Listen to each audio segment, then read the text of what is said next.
Same same एक दूसरे की तरफ दोनों तरफ हो। तो कैसे हो? आप कह रहे हैं कि और चलो होने के लिए तो माँ बाप को है। चाहिए ना, ये माँ बाप का पहले हक बनता है कि वो इस तरह से सिखाए नहीं, तो अपने आपने औलाद अभी को। कहा कि बहू को समझे कि मेरी सास मेरी माँ है, तो माँ भी तो समझे ना कि मेरी बेटी है। बिल्कुल बिल्कुल जिस तरह बेटी गलती करती है तो बिल्कुल। माँ डांट देती है। कोई गलती कर दी बेटी, माँ डांट देती है, जी जी। ताने नहीं मारती, डांट ताने देती नहीं है। डांट देती है, लेकिन वही बहू गलती करती है तो डांटने के अलावा ताने मारती है। ताने मारते हैं।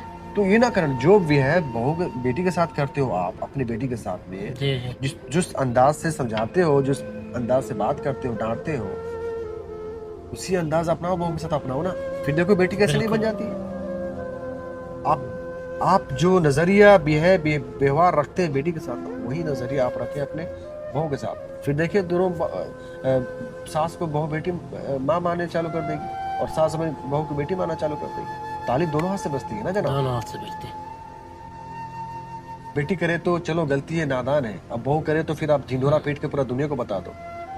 ये तो फिर गलत, फिर आप सोचोगे बहू बेटी की तरह इज्जत नहीं कर रही है। नहीं करते नहीं, ना, जब भी तो ऐसा चल जिस रहा तरह है। बेटी गलतियां छुपाते हो आप ना, उस तरह बहू गलतियां भी छुपाओ। जिस तरह बेटी गलतियां आप चाहते हो कि छुपी रहे, आम ना हो, सेम चीज अपनी बहू के लिए भी सोचो, बेटे के लिए भी सोचो।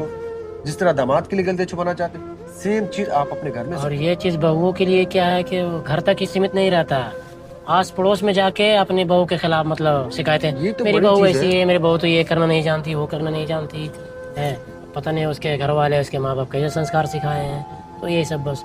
तो फिर ये सब बहू कहाँ। ये तो बहुत बड़ी जुर्म हो गया, गुनाह हो गया। भैया इस्लामिक पॉइंट ऑफ व्यू से ये तो बहुत बड़ा गीबत है। माँ बाप चाहे गीबत बेटे की करे, या बेटी करे या बहू करे, गीबत गीबत होता है। गिबत होता है बिल्कुल। गीबत उस चीज को कहते हैं कि पीठ पीछे किया जाए। लेकिन आजकल माँ बाप सोचते हैं कि नहीं, बेटे की बात कर रहा हूँ तो गिबत नहीं हुआ, बेटी की बात कर रहा हूँ तो गिबत नहीं हुआ, बहू की बात कर रहा हूँ किसी और से तो गिबत नहीं। गिबत हर वो चीज होता है जो उसके गैर मौजूदगी में किया जाए, गुनाह उसका मिलेगा। लेकिन ये ना समझ लोग आजकल ना समझी में बोलते हैं नहीं, हम तो बेटे की बात बता रहे हैं।